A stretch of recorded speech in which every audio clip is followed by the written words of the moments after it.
Somewhere, right now, a person is scrolling through a screen and feeling something click into place inside them. A headline confirms exactly what they already suspected about a group of people they've never met. A meme makes them nod along, half smiling and fully certain. And in that split second, something ancient and something engineered are working together. And here's the startling truth nobody tells you. The propaganda machine was never built to change what a person believes. It was built to find what a person already believes and press down on it, hard, until it feels not like an opinion, but like a click into common sense itself. This video is about the mechanism behind that click, not the surface-level stuff about fake news and bots, but the deeper architecture underneath it, which is the psychological wiring that makes propaganda work in the first place. We are exploring how propaganda weaponizes cultural biases and how it slips past logic, bypasses consciousness, and plugs itself directly into the emotional circuitry shaped by past wounds, upbringing, and cultural conditioning.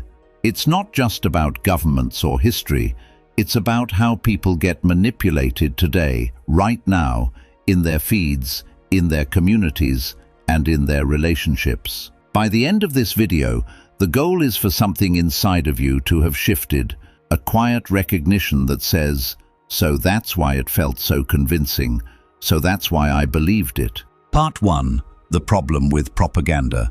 Here is the uncomfortable part. Propaganda doesn't manufacture belief out of nothing. It doesn't need to. It finds the cracks already running through a culture, the old wounds, the inherited fears, the stories a person was raised on before they ever had the words to question them, and it pours itself into those cracks like toxic water. And that is because manipulation isn't abstract, it's familiar, and that familiarity, painfully, can make a person both more vulnerable to propaganda and more capable of spotting it once they understand the pattern. Propaganda weaponizes bias through 4 primary mechanisms, including exploiting in-group versus out-group bias, hijacking cultural myths and national narratives, leveraging confirmation bias, and manipulating moral and ethical frameworks. Part 2. Exploiting in-group versus out-group bias. Let's start with something ancient. Long before nations or flags were around, small bands of humans survived by trusting their circle and staying wary of outsiders. It kept people alive. Propaganda hijacks this ancient survival wiring and turns it into a weapon. It doesn't present political disagreements as complicated structural human problems. It presents them as existential battles, us against them, civilization against barbarism. The battle is your family versus the threat. It's your identity versus the void. And by painting the outgroup as a unified, monolithic threat, it triggers a visceral, emotional response that bypasses all reason. Suddenly, the person on the other side of the political aisle isn't a fellow citizen with a different perspective. They are the enemy, the other, to be feared and subdued. Nazi Germany didn't invent European anti-Semitism.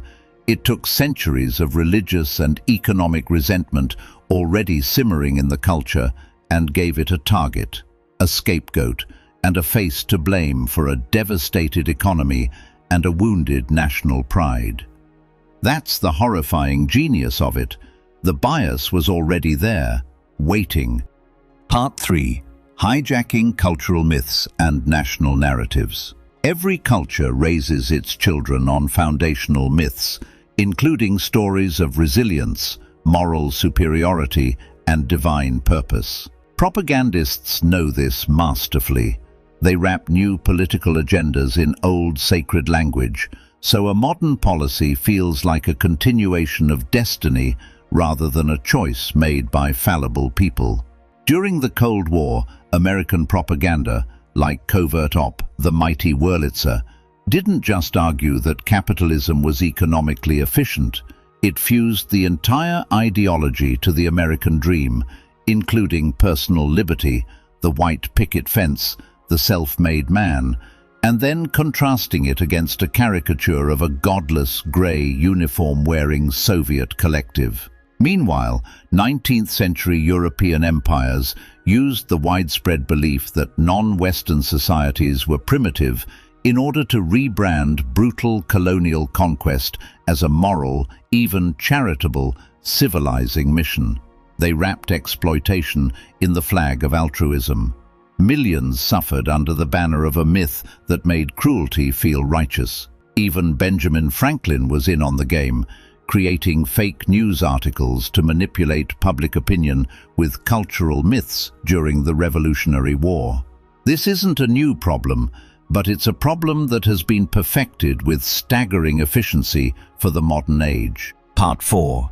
Leveraging confirmation bias. Here's where it gets personal for anyone who has ever doubted their own memory. Confirmation bias means people naturally search for, remember, and trust information that already matches what they believe. Propaganda exploits this by feeding a highly curated diet of stories that confirm existing fears. If a culture already views a neighboring nation as inherently aggressive, propaganda won't need to lie outright. It just needs to spotlight every aggressive act, real or exaggerated, and let confirmation bias do the rest of the work. In 1977, psychologists at Temple and Villanova universities discovered a phenomenon. If you repeat a biased narrative enough times, then something called the illusory truth effect kicks in. This means the sheer familiarity of an idea gets mistaken for its accuracy. People rate repeated statements as truer, regardless of whether those statements are actually true, simply because repetition feels like confirmation. Over time, the propaganda stops looking like manipulation and starts looking like common sense, like something everybody already knows. Gaslighting works the same way. Say something enough times with enough confidence, and the target starts doubting their own perception in favor of the repeated narrative. Propaganda is gaslighting at civilizational scale. Part 5. Manipulating moral and ethical frameworks.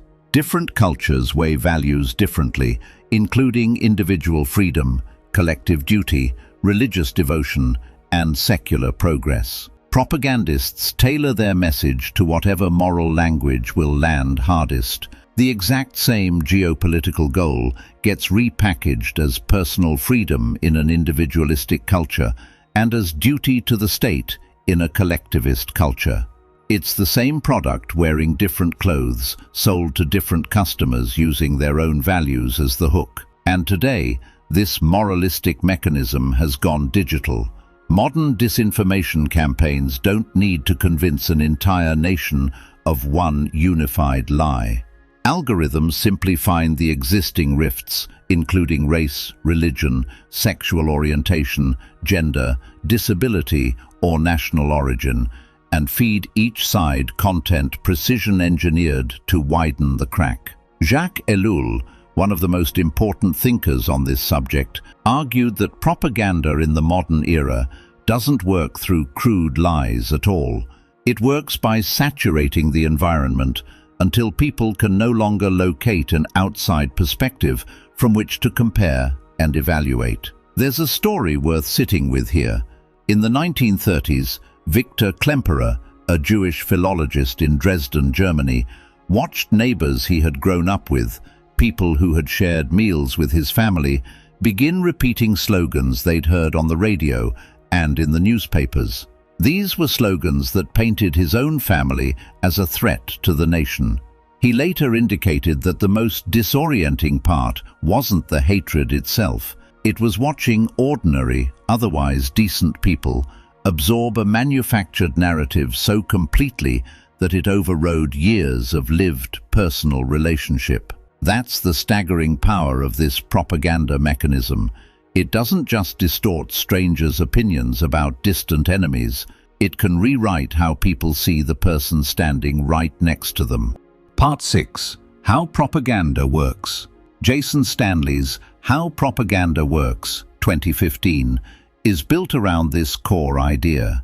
Stanley rejects the popular notion that propaganda is just lies or crude manipulation. Instead, he treats it as a problem for democratic theory. How can propaganda flourish in a society that has genuine free speech and reasonably well-informed citizens? His answer centers on the gap between a society's stated ideals and its actual practices, and he uses the supporting versus undermining distinction to explain how that gap gets exploited. Supporting propaganda uses illegitimate means to push toward a legitimate goal. Stanley's classic example, a beer commercial. It doesn't give you rational reasons to buy the beer. It uses seductive imagery, emotional association, and tribal cues. But the underlying goal, selling a product, isn't itself corrosive to democratic values. It's manipulative, yes, but it's not doing deep damage to the shared public fabric. The undermining propaganda is the most important part of Stanley's theory. Undermining propaganda is propaganda that uses a society's own legitimate ideals, including democracy, freedom, equality, and fairness, as the vehicle for actually eroding those same ideals. It works by masquerading as an appeal to a shared value while covertly being incompatible with it.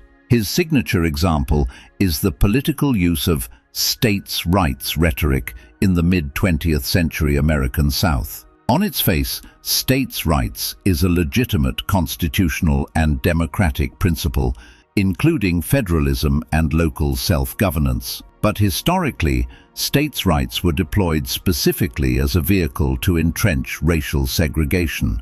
The rhetoric of states' rights let segregationists speak the language of democratic principle, local autonomy, freedom from federal overreach, while the actual content being protected was deeply anti-democratic, denying full citizenship and equality to Black Americans. This propaganda wore a legitimate ideal as a mask. Part 7. Racial stereotypes. Social psychologists now argue that racial stereotypes are not just overgeneralized beliefs that contain a kernel of truth, but should be understood as a form of racial propaganda that historically functioned to support oppressive societal systems. The research is clear. These stereotypes were manufactured to justify brutality. During the colonial period, the stereotype of the bloodthirsty savage was used to rationalize the genocide of Native Americans. In the antebellum South, the myth of black intellectual inferiority was a direct justification for slavery. The dehumanizing stereotypes of being animal-like and impervious to pain were used to excuse the most brutal medical experimentation on enslaved women. The angry black woman trope, born from the sapphire caricature of the 1950s, led to black women being seen as needing less protection and nurturing, and contributing to a reality where they face disproportionate punishment and higher childbirth mortality rates. These were propaganda campaigns designed to shape public opinion and legitimize the horrific status quo. The tragic truth is that these antiquated caricatures still echo through time to present day. Part 8. Fat-shaming propaganda. Fat-shaming propaganda relies on attaching moral values to physical traits. Just as political propaganda frames outgroups as barbaric or dangerous to manipulate a population, cultural conditioning frames larger bodies as a moral failing. Western and consumerist cultures are built on foundational myths of hyper-individualism, bootstrap productivity, and rigorous self-control. Propaganda leverages this by falsely equating body size directly with a person's work ethic, intelligence, morality, and discipline. A larger body is cast as visual proof of laziness, gluttony, or a lack of willpower. This transforms a complex physical, genetic, and socio-economic reality into a simplistic narrative of personal failure. Mass media acts as a continuous transmission belt for this profit-driven propaganda. Entire multi-billion-dollar industries, diet, wellness, and cosmetics, rely on manufacturing chronic insecurity. If a person believes their natural body is inherently unacceptable, offensive, or broken, they become an ideal consumer, perpetually trying to buy their way back into social worthiness. Far from motivating positive change, this kind of fat-shaming propaganda causes profound harm. Weight stigma is associated with poorer mental and physical health outcomes, leading to disordered eating, more stress, and more weight gain over time. It makes people avoid seeking and engaging in medical care, leading to delays in diagnosis and treatment, and exposes them to higher levels of anxiety, depression, stress, feelings of worthlessness, loneliness, and suicidal ideation. Propaganda is creating the very problem it claims to solve. Part 9. A reasonable objection. Someone watching this might think, fine, but I'm not naive. I fact-check things. I'm not the type to fall for propaganda. That instinct is worth respecting, genuinely. But here's the uncomfortable reply psychologists keep landing on. Intelligence and education don't inoculate a person against these biases, because these biases don't operate at the level of facts. These biases operate at the level of identity and belonging, the parts of the mind that formed long before critical thinking skills ever came along. The people most confident they're immune to propaganda are often the easiest to target because they've stopped checking the one instrument most vulnerable to distortion, their own emotional reaction. Part 10. How you take your mind back. French philosopher Simone de Beauvoir wrote about the responsibility of confronting reality honestly, even when it's uncomfortable, and even when illusion would be gentler. That's really what this comes down to. It comes down to the quiet, steady practice of asking a simple question whenever an emotional reaction to a story feels overwhelming and immediate. Is this true, or does this just feel familiar? For anyone who has doubted their own perception because someone else insisted their version of reality was the correct one, this knowledge is not just academic, it's reclamation. Understanding the mechanism doesn't just protect against the next headline designed to manipulate, it hands back something that one's old wounds so often steals first, which is the trust in one's own mind to tell truth from performance. That, in the end, is the real target propaganda has always been after, and it's the one thing worth protecting most. There is nothing weak about having once been fooled, and there is nothing shameful about having once absorbed a story that wasn't true. The point is not to arrive at some final, unshakable certainty. The point is the practice itself, the ongoing, deliberate choice to keep questioning, keep checking, keep asking what is real underneath that which merely feels familiar. This practice, more than any single fact learned today, is what protects a person's inner world from being quietly overwritten by someone else's agenda. Remember, the most remarkable, prodigious act of rebellion in a world saturated with manipulation is not to scream louder on behalf of your side. It is to have the courage to sit with perplexing and befuddling complexity. It is to care about truth more than you care about belonging, because you have finally learned that any belonging that requires you to lie to yourself is not belonging at all. It is captivity, and you were not made for captivity.